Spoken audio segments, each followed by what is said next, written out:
Hi guys, welcome to the beginning of a new reading vlog. At first I did kind of want to do like a weekly reading vlog, but I think this one I'm just gonna keep it to a reading vlog of the second book, which is Catching Fire, in the Hunger Games series, because I just finished the Hunger Games last night and I want to jump right into the second book.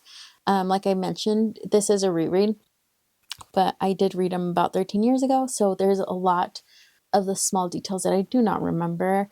And after reading the first book, I realized there are so many things my teenage brain did not grasp, like a lot of concepts. And I think now that I've lived a little bit more of life, I understand certain things better. So I'm excited to read this new book, or the second book. I'm excited to see what are the things I missed the first time around.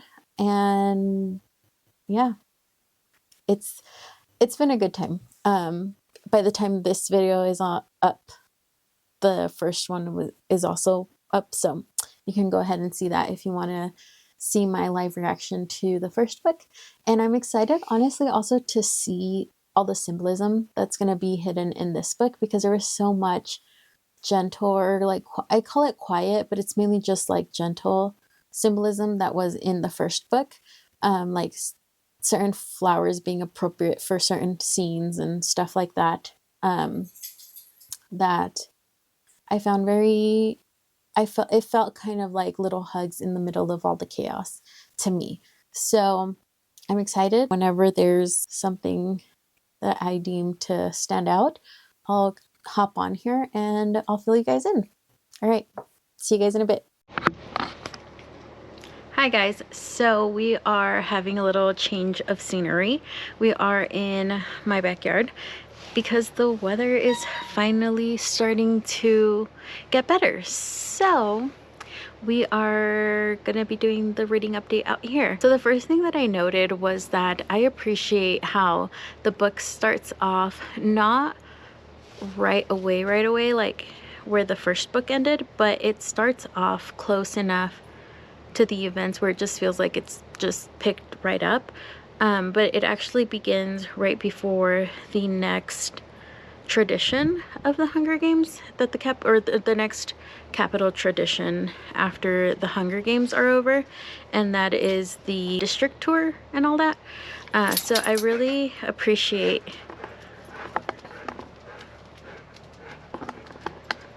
Miko came by, sorry about that.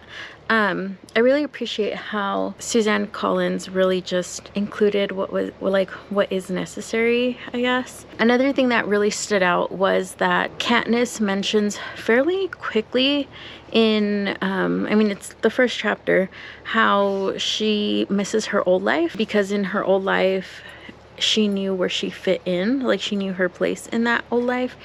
And I just thought that was very like symbolic, and I think it sets the scene and the mood of what's about to happen, because I feel like in her old life, yeah, it sucked and it was hard and all that, and if she didn't hunt, they would go, you know, without eating, and they'd go hungry, and it was a very hard life. But I think that there was still freedom in it. She still had the freedom to go hunt. I mean, not that it's not my dog is just being a dog. But yeah, so she had more freedom, I think, like more liberty to do or not do. And she didn't really, how she said in the first book, she didn't like owing things to anybody, and she didn't really owe anything to anybody. So I think that's also like something that she kind of gave up after winning the Hunger Games, and not by choice, right? Because in her new life, there's not as much freedom, and in her old life she knew the system, and in this new one it's not her rules, it's not, they have more control over her. And that really does come into play once President Snow comes in. There are a lot of references that Katniss makes to where she mentions like, oh, like I didn't invite him, but I feel more like a guest in my own house than, you know, when, like, after he arrives and stuff. So I just think that that really sets the tone of you know, this new book. And another thing I really wanted to mention was that as soon as President Snow entered the chat, let's just say, my anxiety spiked, and I'm pretty sure my heart rate on my Apple Watch spiked a few numbers, because yeah, it's great rereading these books because certain characters still have that same effect, like President Snow. He just scares me and gives me anxiety. So yeah, and I just wanted to point out a quote from Catching Fire that really has made me pause, and like, I just really liked it. It's right after President Snow tells Katniss that there has been talks of an uprising, and how it's very like a delicate situation right now. And she tells him, "I didn't mean to start any uprisings." And then he replies, "I believe you. It didn't matter. Your stylist turned out to be prophetic in his wardrobe choice. Katniss Everdeen, the girl who was on fire, you have provided a spark that, left unattended, may grow to an inferno that destroys Panem." That quote is prophetic in it of itself. Not just like the stylist was prophetic in his wardrobe, you know, choice, but President Snow was just prophetic. So yeah, that I really, really, really liked that quote.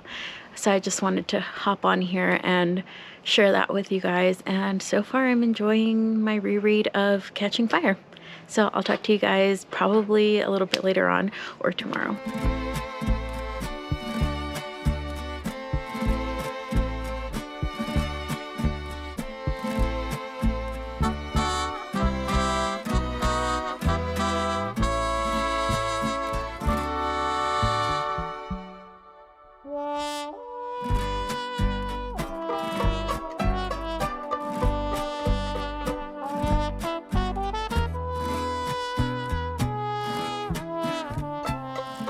Hi guys, so it has been a few days. Easter has happened. Happy Easter.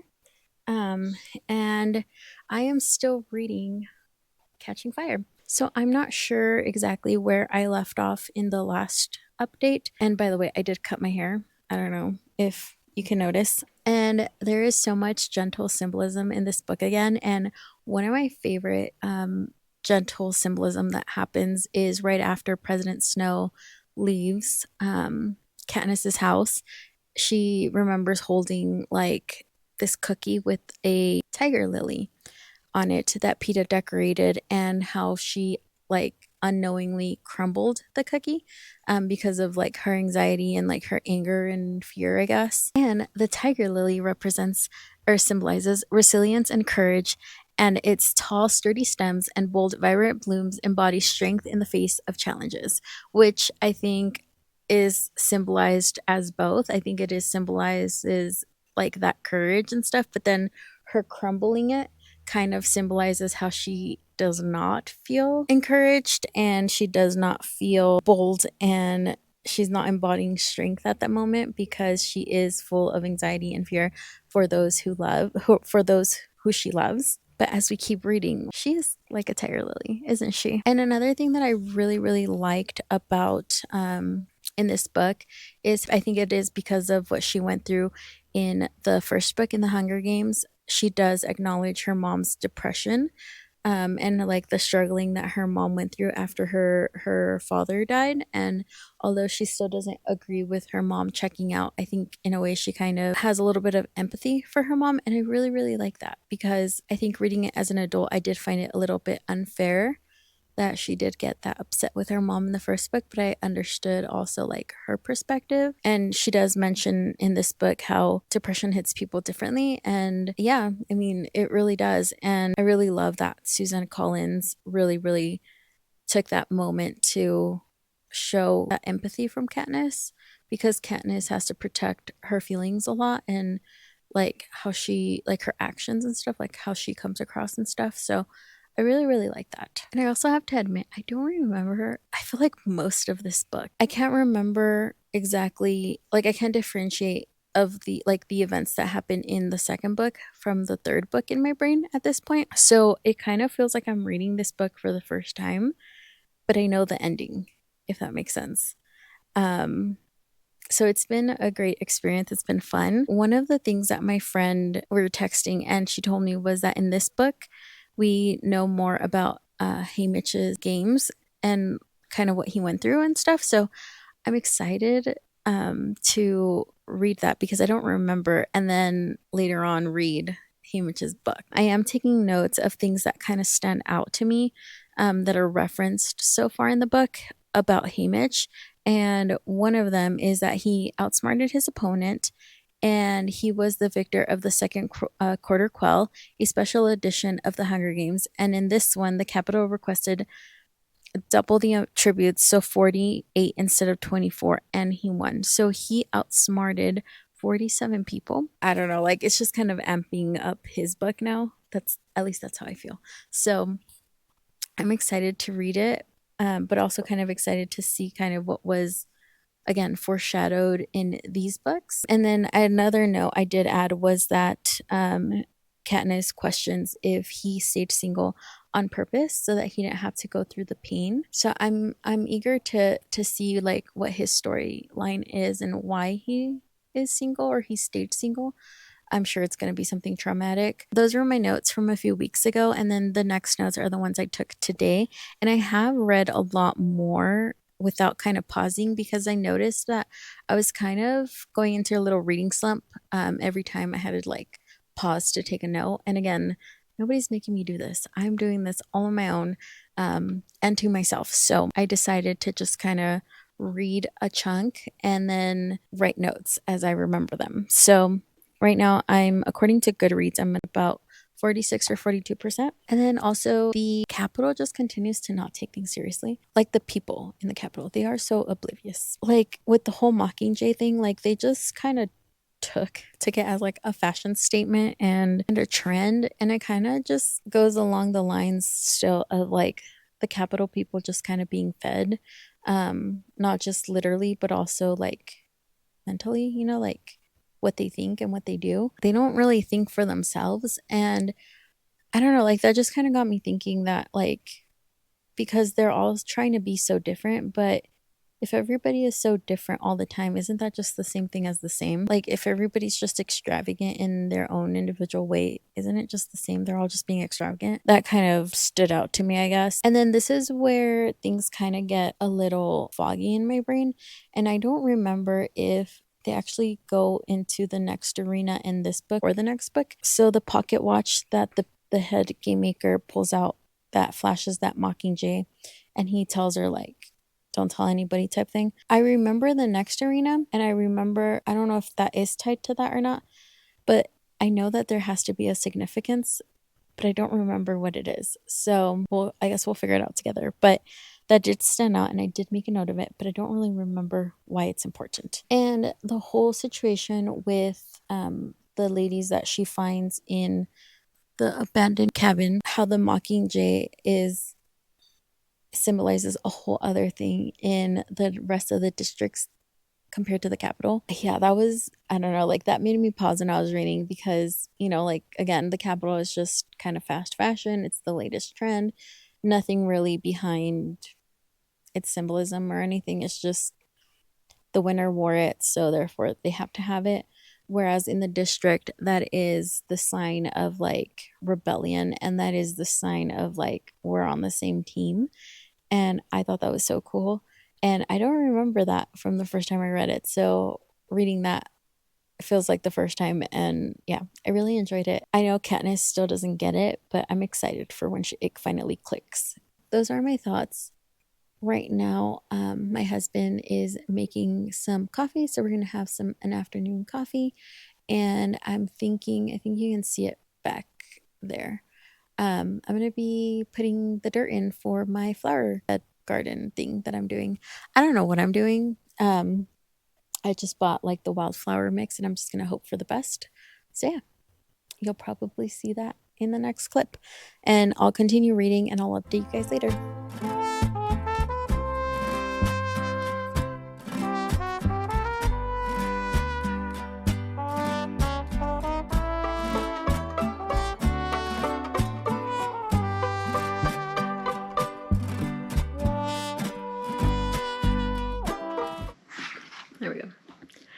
Hi guys. So I just got to the third part of the book, and right before I jump into that part, start reading it, I wanted to give this update. There's so much I want to talk about. So I have narrowed it down to 4 things that I want to update you guys on. So there's going to be a little bit back and forth, and I hope that I make sense. But one of the things that I wanted to talk about was we've gotten more information, a lot more information on Haymitch and his time in the games and in the arena. And there are a few there's two main sad things. One of them is that we learn that for the 50th quail, the twist of the games was that the people in each district had to nominate their 4 victors. What? That sucks. Like, they had to nominate 4 children that they lived, that they knew, and it's sad that Haymitch was one of them. We also learn who the pin belonged to. I mean, in book 1, we do know that the Mockingjay pin that Marge gives Katniss belonged to her aunt, but Marge doesn't really know. She just knows that it had been in the family and it belonged to her aunt. But we do learn that that aunt was nominated from the same district as they are 12, and she was with Haymitch.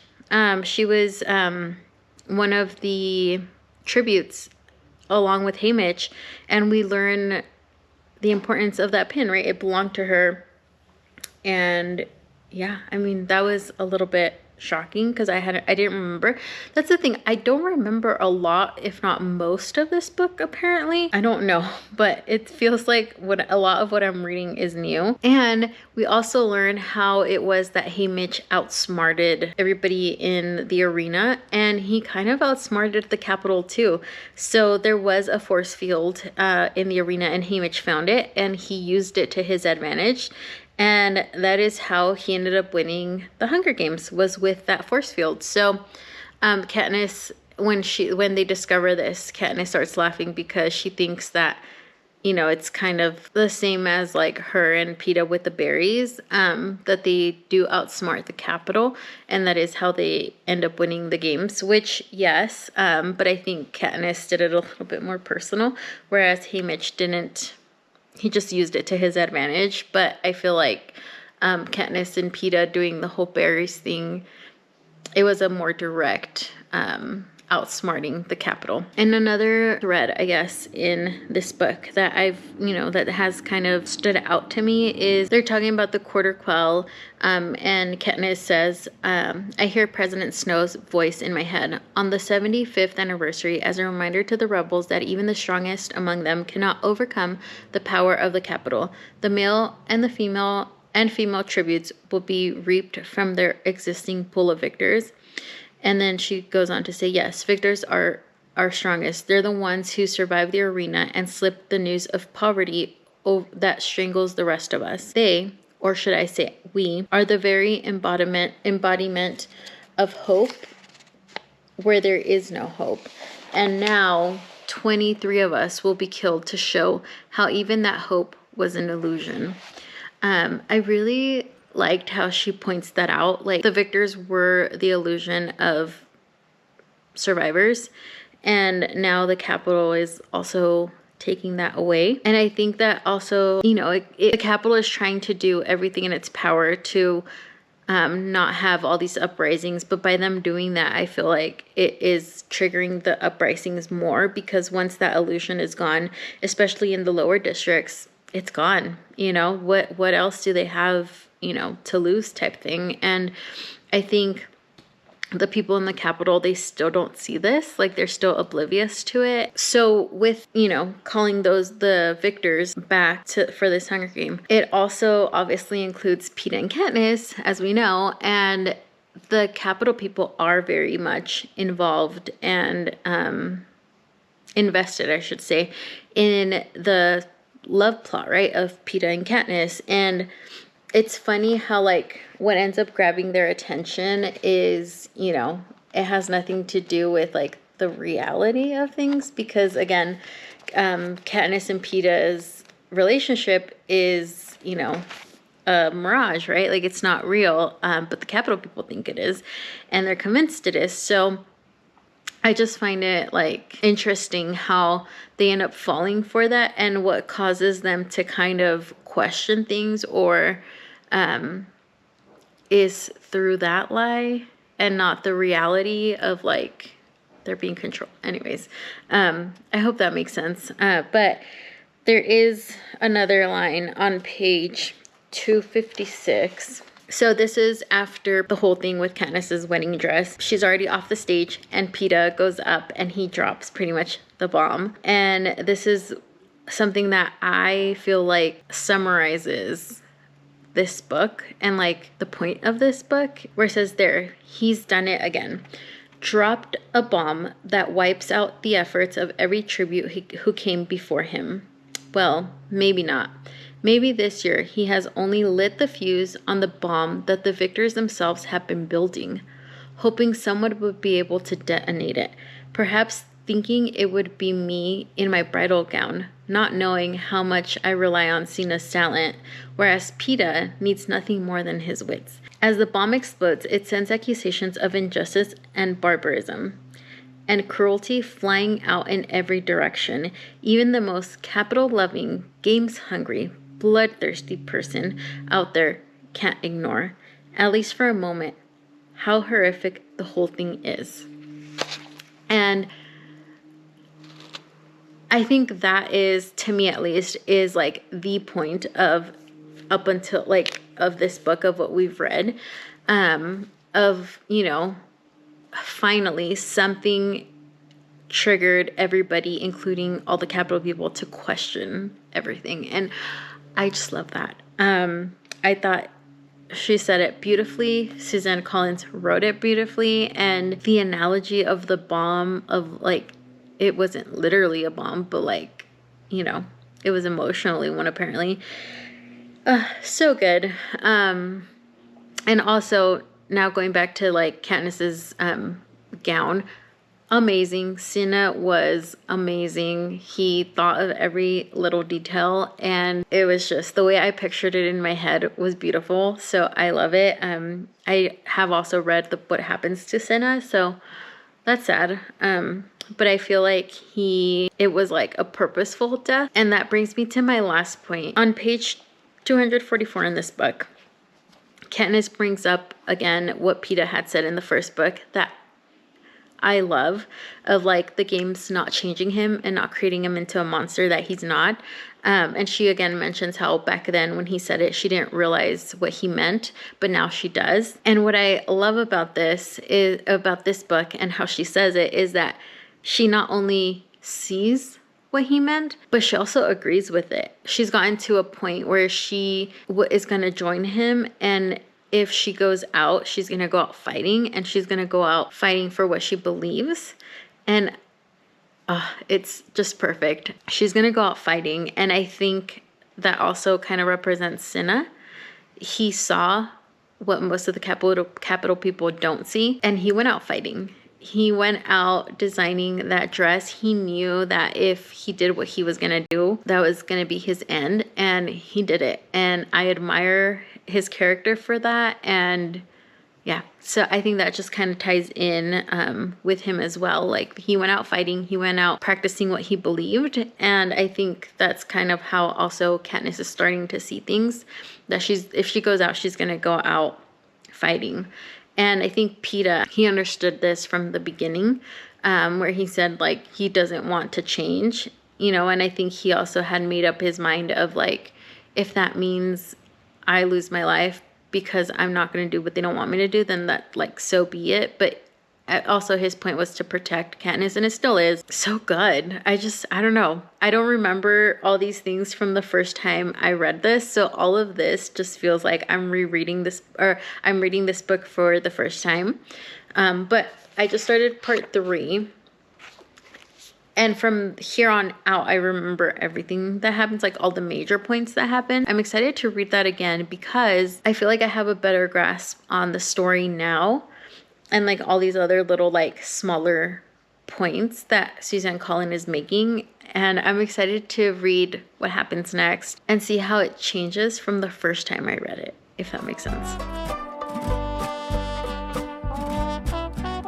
Hi guys, I am finished with Catching Fire. I am shook. The parts I remembered of the second time they were in the arena were correct in my brain. However, I don't remember what comes after this ending.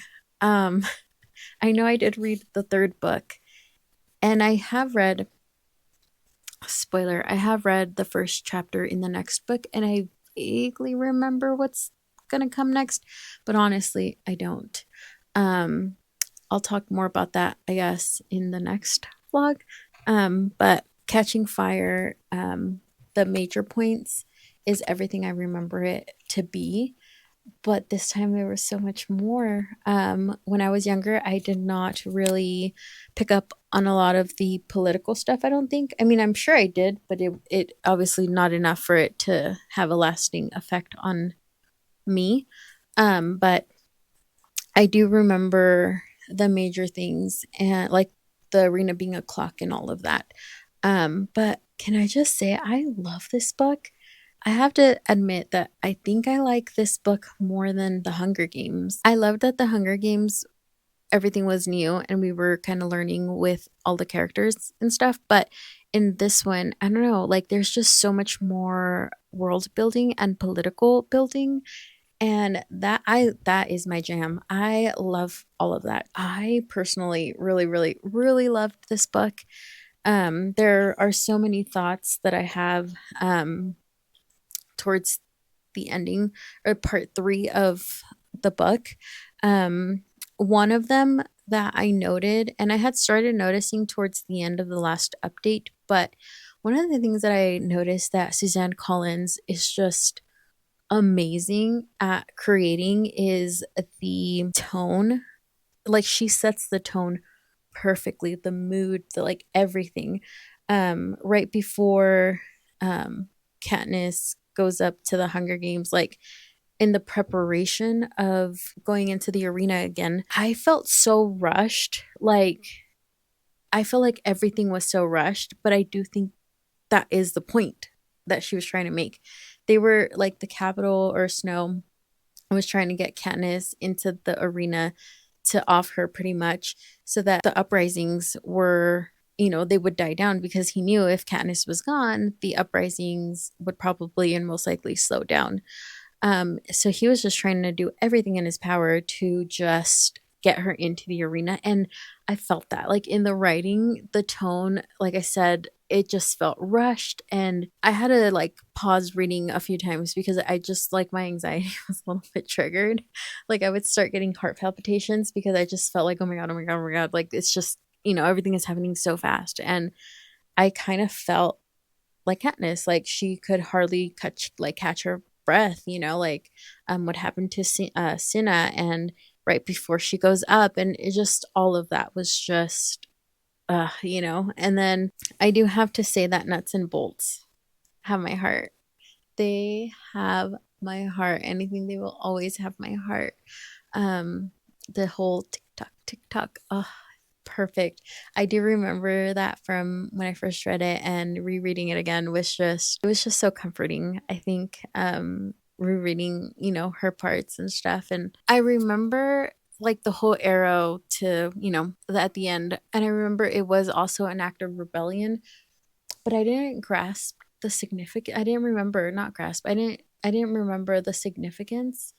And can I just say how beautiful it was? Like just like the whole build up to that part, and like the whole confusion of like when Katniss, like right before that happens, when she gets hit in the head and then she, you know, she gets stabbed pretty much. And just like that sequence, like those paragraphs, or like that whole chapter, just how, again, Suzanne Collins wrote it perfectly, because I felt that confusion. Although this was my reread, I still felt that confusion in the sequence of those events. And it's just perfection. It's just perfection. Like everything in this book is just intense emotions. There's not that much, it's not as action packed as the Hunger Games, but it's still intense. And I'm also to the point where like I'm starting to question everything. And I think part of it is because I don't fully remember the last book in this trilogy. Like now I'm starting to question like, or all, if not most, of the people in the Capitol that were wearing the Mockingjay, were they actually rebels as well? I don't remember if that's actually answered in the next book. So I did write that down as one of my questions. Like, am I gonna get closure, or am I just overthinking everything? Because I am overthinking everything. Like the whole clock with, like Plutarch being like a rebel and an ally this whole time. It's just, yeah, it's perfect. But it does have me questioning a lot of things. And I do have to admit, this book series has consumed me again for the second time in my life. And I'm not complaining. I love it. I'm also scared for PETA because I think I remember what happens at the end, but I don't remember how it happens. And I believe there's some confusion. And yeah, anyways, right now I'm like anxious for PETA, and I'm excited to continue. Like I said, I did start the next book already, and I just want to keep reading. So I hopped on here really quick to finish off this vlog. So I hope you guys are having a great day. Um, if you are also rereading the books right now, let me know what your thoughts are and how they have differentiated between the first time you read it to now, and anything that has really, really stood out this time around. So yeah, I'm excited to read your comments, and I'll see you guys next time. Bye.